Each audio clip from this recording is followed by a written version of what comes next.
Nama saya Natalie Chin. Saya berusia 35 tahun, pendiri Strike Test Innovations di Seattle. Selama bertahun-tahun, saya adalah saudara kandung yang tak terlihat, yang mereka remehkan, dan tak pernah benar-benar mereka lihat. Saya pikir pernikahan saudara perempuan saya akhirnya akan mengubah itu. Spoiler, ternyata tidak. Hanya 2 minggu setelah menandatangani kontrak senilai $30 juta yang tidak masuk akal dengan firma calon ipar saya, mereka mendudukan saya di meja kecil dekat pintu dapur, di samping tumpukan nampan catering. Sementara tawa menggema di ruang dansa dan gelas berdenting karena usaha bisnis baru, saya makan malam dalam kegelapan. Dan ketika saya mengetahui bahwa Emily, saudara perempuan saya sendiri, telah menyetujui denah tempat duduk itu, ada sesuatu dalam diri saya yang retak.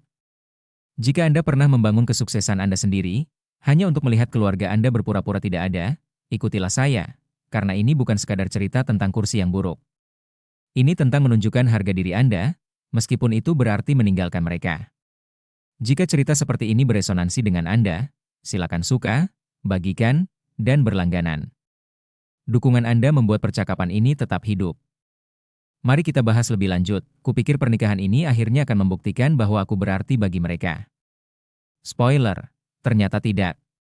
Undangan itu sudah teronggok di meja dapurku selama 3 hari, setengah tersembunyi di bawah daftar belanjaan dan brosur lama untuk sebuah kondominium di pusat kota. Aku baru menyadarinya saat merapikan. Kertas karton gading tebal, huruf berlapis tembaga, tulisan elegan, Tuan dan Nyonya David Chin memohon kehadiran Anda di pernikahan putri mereka, Emily Chin, dengan Tuan Jonathan Blake. Dadaku sesak saat membacanya. Tinta di kontrak perusahaanku senilai $30 juta dengan Blake Enterprises masih belum kering. Namun, aku membacanya seperti seorang kenalan jauh. Aku menjatuhkan amplop itu ke meja, tangan terlipat erat, menguatkan diri untuk mengenang masa lalu. Hari wisuda Berkeley. Orang tuaku melewatkan pidatoku karena Emily ada turnamen tenis. Mereka muncul saat para hadirin hendak pergi. Ibu melambaikan tangan seolah-olah dia sudah ada di sana sejak tadi. Aku menatap kartu RSVP itu, kosong kecuali untuk menerima atau menolak. Tidak ada pesan pribadi, tidak ada penyebutan di mana aku akan duduk. Aku membiarkannya jatuh kembali ke tumpukan surat. Tidak hari ini, menjelang sore, saya sibuk membaca email kantor. Tim saya di Strike Test Innovations baru saja menyelesaikan fase beta untuk platform logistik berbasis cloud kami yang baru. Eden, COO saya, menandai beberapa kabar terbaru dari investor. Biasanya, saya akan membalas dalam hitungan detik, tetapi pikiran saya terus tertuju pada undangan itu. Beberapa jam kemudian, ponsel saya bergetar. Hai, Natalie, suara ibu saya terdengar dari speaker. Kamu sudah menerima undangannya? Saya memijat pangkal hidung. Sudah. Keren sekali. Emily pasti senang sekali. Saya lihat tidak ada denah tempat duduk, tambah saya, menjaga nada bicara saya tetap ringan. Keheningan menyelimuti kami. Oh, ya sudahlah, kami masih mengurus semuanya. Kamu tahu betapa besarnya acara pernikahan. Ayo, bersikaplah baik, Natalie. Bersikaplah baik, seolah-olah saya adalah bom waktu keluarga. Saya mengakhiri panggilan sebelum kesabaran saya habis. Malam itu, saat memanaskan sisa petai di microwave, ponselku menyala dengan dering FaceTime dari Jack.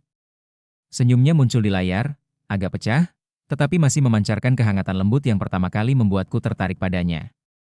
Hei, orang asing, kau tampak tegang. Aku mengangkat undangan itu. Coba tebak siapa yang akan menikah? Dia mengangkat sebelah alis. Kau mau? Aku mendesah.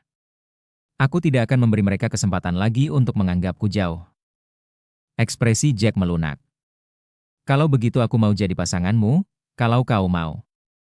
Dadaku sesak. Ya, aku mau. Keesokan paginya, sebelum aku sempat mundur, aku mencentang, terima dengan senang hati, menyegel RSVP, dan memasukkannya ke dalam kotak surat di apartemenku di pusat kota sore itu. Di kantor saya yang menghadap Danau Union, ponsel saya berdering lagi.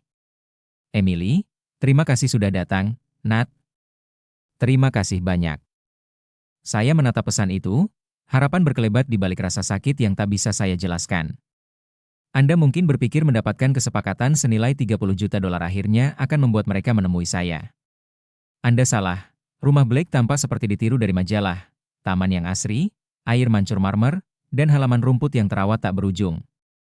Melangkah keluar dari mobil listrik perahu, aku merapikan gaun zamrudku, bertekad untuk memancarkan ketenangan. Jack bergabung denganku, membetulkan blazernya. Ini terlalu berlebihan, gumamnya, mengamati para tamu dengan gelas sampanye dan setelan jas berwarna pastel. Kemewahan klasik keluarga Blake, kataku, memaksakan senyum. Dalam hati, perutku bergejolak. Undangannya bertuliskan, pesta kebun. Namun, saat Jack dan aku memasuki halaman melingkar, yang dihiasi mawar impor dan lampu hias, jelas bahwa frasa itu hanyalah kode untuk kemewahan murni. Aku mengamati kerumunan, melihat orang tuaku di dekat bar putih bersih berbalut linen. Mata ibuku terbelalak, terkejut saat melihat Jack di sampingku. Tatapannya menyapu gaun zamrudku, seolah sedang menilai pilihan dekorasi yang tak disetujuinya. Kau datang, katanya, mengecup pipiku sekilas. Dan siapa pria tampan ini? Jack Morales, katanya sambil mengulurkan tangan, suaranya sopan dan halus. Senang bertemu denganmu, Nyonya Chin. Senyumnya tetap sopan namun dipaksakan. Sama-sama. Sebelum aku sempat bicara, ia melingkarkan lengannya di lenganku dan menuntunku menuju sekelompok tamu yang berkumpul di dekat air mancur marmer. Ayahmu sedang berbicara dengan Jonathan Blake. Sebaiknya kau menyapa. Jonathan berdiri di tengah kelompok dengan setelan jas biru tua yang sempurna, menertawakan sesuatu yang dikatakan ayahku. Ketika melihatku, ia menegakkan tubuh dan mengulurkan tangannya. Jadi, Anda otak brilian di balik Strike Test Innovations, katanya, genggamannya erat. Wajahku merona merah. Terima kasih, Pak Blake. Kami senang sekali dengan kerja sama ini. Panggil saja saya Jonathan. Tatapannya tajam namun tidak sinis. Kelar memuji tim Anda.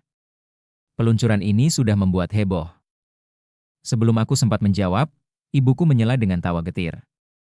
Oh, Natalie memang jago komputer kecil kami, katanya, seperti menggambarkan hobi masa kecil. Tapi Emily benar-benar bersinar dalam bisnis keluarga. Jonathan mengerutkan kening. Emily tidak pernah bilang kakaknya yang mengelola Strike Test. Aku melirik ke samping, melihat Emily mengobrol dengan rekan-rekan dari kelompok kota. Dia memperhatikan kami, menangkap tatapan bingung Jonathan, dan menghampiri dengan percaya diri riang seperti biasanya. Aku sepertinya tidak relevan, kata Emily, mengangkat bahu sambil memelukku dengan satu tangan. Dia sibuk dengan urusan teknologinya. Urusan teknologi, gumamku pelan. Jonathan mengangkat alis, tapi tidak berkata apa-apa lagi.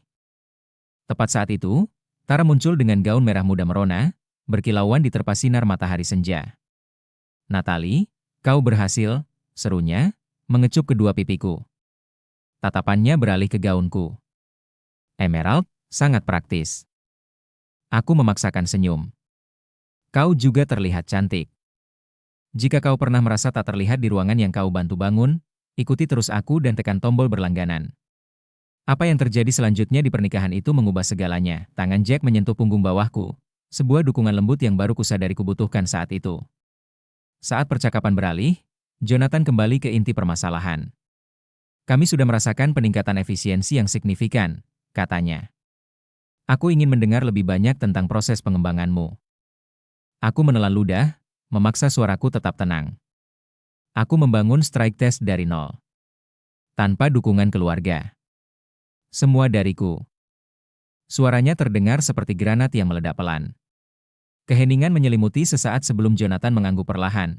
Rasa hormat terpancar di wajahnya. Ayahku berdeham dan meneguk minumannya cepat-cepat. Ibuku langsung mencari topik baru, menunjuk beberapa hamparan bunga segar di dekat pondok tamu, seolah hidupnya bergantung padanya. Tapi kebenaran kini terungkap. Kemudian, ketika Jack dan aku berjalan menuju antrean valet, dia mendekatkan diri. Kau benar-benar berpikir mereka akan memperlakukanmu berbeda di pesta pernikahan itu sendiri? Aku tidak menjawab. Hatiku sudah tahu jawabannya. Ternyata, ketika mereka bilang tempat duduk keluarga, yang mereka maksud adalah sudut staf. Senyum profesional sang perencana pernikahan lenyap begitu ia menggulir ke namaku. Kulihat jarinya melayang, berhenti sejenak, lalu menusuk layar, seolah berharap huruf-hurufnya akan tersusun ulang. Natalie Chin, +1, gumamnya. Suaranya menjadi lebih cerah, menggores amplas. Ah, ya. Meja O. Meja O. Oh. Sebelum aku sempat bertanya, ia melambaikan tangan ke arah asisten catering. Silakan ikut aku. Jack mengaitkan jari-jarinya ke jariku saat kami berjalan. Aula resepsi yang megah berkilauan dengan lampu gantung dan bunga-bunga pastel. Para tamu sudah tertawa terbahak-bahak menikmati sampanye dan piring-piring berbingkai emas. Tapi kami tidak berhenti di situ. Malah, kami dituntun menyusuri lorong sempit di belakang dapur. Udara berubah, kini beraroma minyak goreng dan uap mesin pencuci piring. Sebuah pintu terbuka, dan di sanalah ia berada. Sebuah meja lipat yang goyang di sudut terjauh, hampir tak terbalut kain linen putih, dua kursi logam di samping wadah plastik berisi gelas-gelas kotor. Aku mengerjap. Kau bercanda. Manajer catering, yang lebih tua dan simpatik, tak sanggup menatap mataku. Maaf sekali. Perubahan mendadak. Pengantin wanita bersikeras. Rahang Jack mengeras. Ini konyol. Sebelum aku sempat bicara, sebuah suara terdengar berat di belakang kami. Wah, semuanya baik-baik saja di sini? Tara muncul di ambang pintu, segelas sampahnya terangkat di tangannya yang terawat. Senyumnya begitu manis sampai-sampai membuat gigiku ngilu. Gaunnya yang merona berkilauan di bawah lampu neon yang menyilaukan, seolah-olah ia sedang membintangi filmnya sendiri. Ada kesalahan, kata Jack tegas. Natalie adik pengantin wanita. Senyum Tara tak goyah. Kita harus memprioritaskan. Rekan bisnis ayah, teman dekat. Kau mengerti, kan? Aku membuka bibirku, tetapi kata-kataku terhenti. Dari balik bahu Tara, aku melihat Emily berlama-lama di tepi aula besar, menyaksikan semuanya berlangsung tanpa melakukan apapun. Rasa malu menghantamku seperti tamparan. Aku adikmu, kataku, suaraku terdengar asing di telingaku sendiri. Tara sedikit memiringkan kepalanya. Tepat, yang berarti kau sekarang keluarga besar, kurasa. Jack melangkah maju, tetapi aku menekan tanganku ke dadanya. Jangan di sini, jangan sekarang. Aku butuh waktu sebentar, gumamku. Jack mengangguk, matanya gelap. Aku akan segera keluar. Aku menyelinap pergi dan menyelinap ke kamar mandi terdekat, sebuah toilet kecil satu kamar di ujung koridor. Setelah mengunci pintu, aku membenamkan diri di tutup toilet yang tertutup rapat dan menempelkan telapak tanganku ke mataku. Tapi air mataku tetap mengalir. Bukan hanya air mata untuk hari ini, tapi untuk 35 tahun ini, ulang tahun ke-15 terlupakan, wisuda Berkeley terlewat. Setiap tonggak sejarah, setiap pencapaian dibayangi, diremehkan, diputarbalikan agar Emily bersinar lebih terang. Dan sekarang begini. Sendirian, menatap ubin yang retak. Sesuatu dalam diriku hancur berkeping-keping. Cukup. Aku meraih ponselku, menggulir cepat, hingga menemukan nama Eden. Menekan tombol panggil. Dia langsung menjawab. Natalie, semuanya baik-baik saja? Kukira kau akan menghadiri pernikahan abad ini. Eden, batalkan kontrak Blake. Berlaku efektif segera. Keheningan yang mencekam. Kau yakin? Tentu saja. Aku menutup telepon sebelum dia sempat membantah. Aku merapikan gaunku, memoles riasanku, lalu kembali ke dapur. Setiap langkahku tenang dan mantap. Kalau mereka mau dramatisasi, mereka akan mendapatkannya. Ada yang mengamuk di pesta pernikahan. Aku juga yang mengakhiri kesepakatan jutaan dolar. Aku meninggalkan kamar mandi dan berjalan di lorong, jantungku berdebar kencang dan terkendali. Bagian diriku itu, yang sangat menginginkan persetujuan, perhatian, dan kasih sayang mereka, terasa seperti terbakar habis di kamar mandi sempit itu. Yang tersisa terasa lebih tajam, lebih jernih. Tenda resepsi berdengung dengan alunan jazz lembut dan percakapan yang berbisik-bisik. Para pelayan meluncur di antara meja-meja, menyeimbangkan nampan-nampan sampanye, tak menyadari pertempuran diam-diam yang berkecamuk di dadaku. Aku melihat meja utama. Jonathan Blake duduk di tengah, diapit oleh Tara dalam gaun merah muda berkilauannya dan Emily dalam gaun satinnya yang dibuat khusus. Di sekitar mereka berkerumun para eksekutif, teman-teman keluarga, tertawa seperti tak ada yang bisa menyentuh mereka di dunia ini. Aku tidak ragu. Aku memotong ruangan, menyelinap di antara meja-meja, mengabaikan anggukan sopan dan senyum canggung dari kerabat jauh yang sudah bertahun-tahun tak kutemui. Jonathan memperhatikanku lebih dulu, matanya menyipit, Kebingungan berkedip saat ia menegakkan tubuh di kursinya. Satu tangan menggenggam gelas anggur kristal. Tatapan Emily mengikuti, beralih dari acuh tak acuh menjadi tertegun, lalu Tara. Senyumnya membeku di tengah tawa, warna memucat dari pipinya, seolah-olah ia sudah tahu apa yang akan terjadi. Aku berhenti 2 langkah dari meja utama, mengeluarkan ponselku, dan menelepon. "Eden, ini Natalie," kataku, suaraku mantap, cukup keras untuk didengar. "Berlaku segera, akhiri kontrak Blake." Desahan berdesir di meja-meja seperti gelombang kejut. Jonathan setengah berdiri, telapak tangannya menempel rata di atas kain linen. "Natalie," katanya, suaranya rendah dan tegang. "Jangan lakukan ini di sini." Aku berbalik dan menatapnya tajam. "Oh, kita benar-benar harus melakukan ini di sini."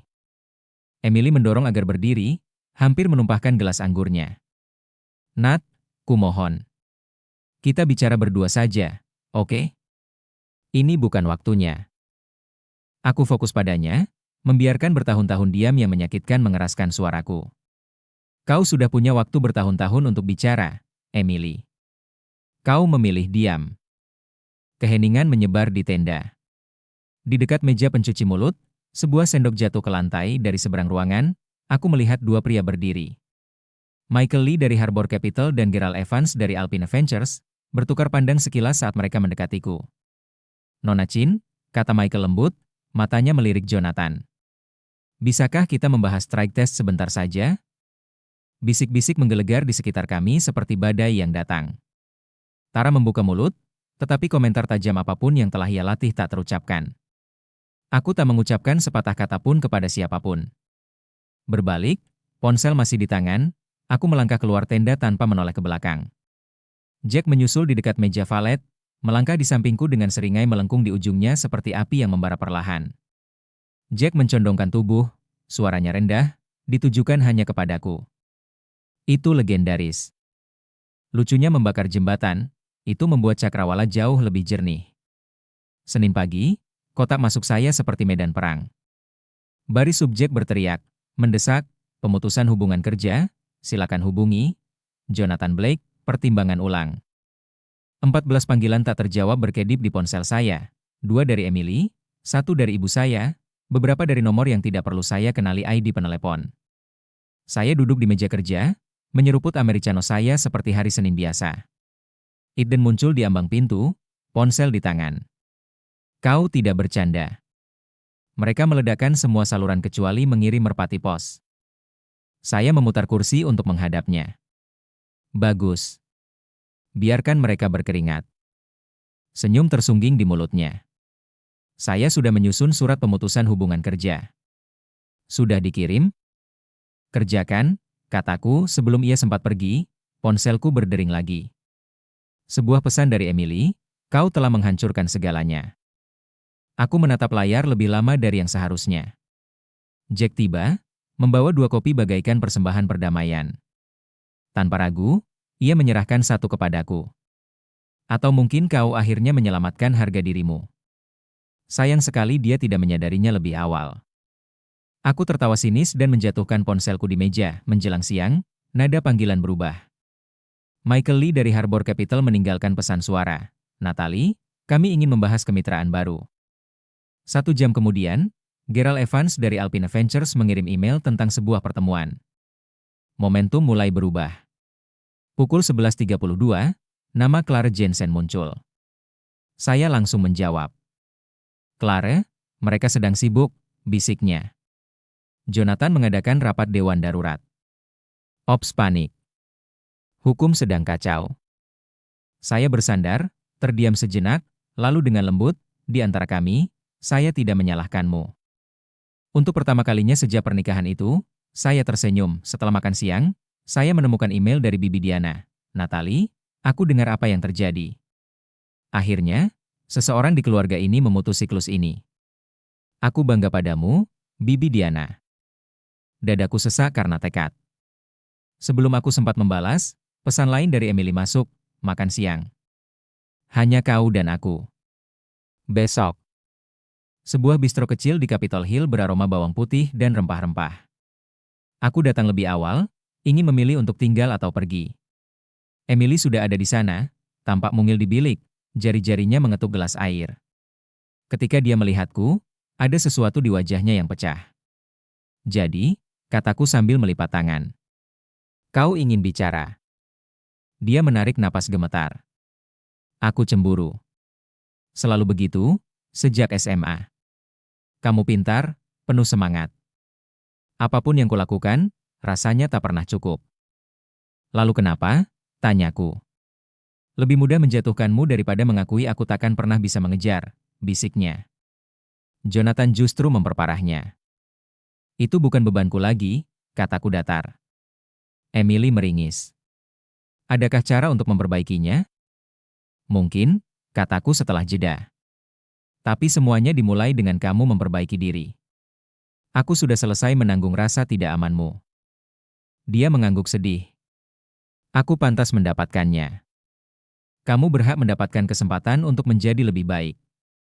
Apapun yang kamu lakukan dengannya, itu tanggung jawabmu. Di luar, Jack berhenti, menurunkan jendela mobilnya, tersenyum bak sinar matahari yang menembus awan. Siap berangkat? Malam itu, sebuah email baru datang dari Bibi Diana. Minggu depan makan malam, hanya kita para gadis. Kamu pantas mendapatkannya. Aku tersenyum, memandang lampu-lampu musim panas Seattle, sambil berpikir, mungkin tempat duduk terbaik di meja ini adalah yang kubuat sendiri. Untuk pertama kalinya setelah bertahun-tahun, saya tidak takut lagi dengan makan malam keluarga berikutnya. Gema pengkhianatan masih terasa, tetapi dikalahkan oleh sesuatu yang lebih kuat. Harga diri yang direbut kembali, batasan yang digambar ulang. Karena ketika ketidakadilan bertemu dengan tekad yang teguh, bahkan meja yang paling mewah pun bisa dijungkir balikan. Jika Anda pernah diabaikan atau diremehkan, saya ingin sekali mendengar cerita Anda. Beri saya komentar dan beritahu saya bagaimana Anda mendapatkan kembali harga diri Anda. Dan ingat, menjaga kedamaian Anda bukanlah keegoisan, itu adalah upaya untuk bertahan hidup.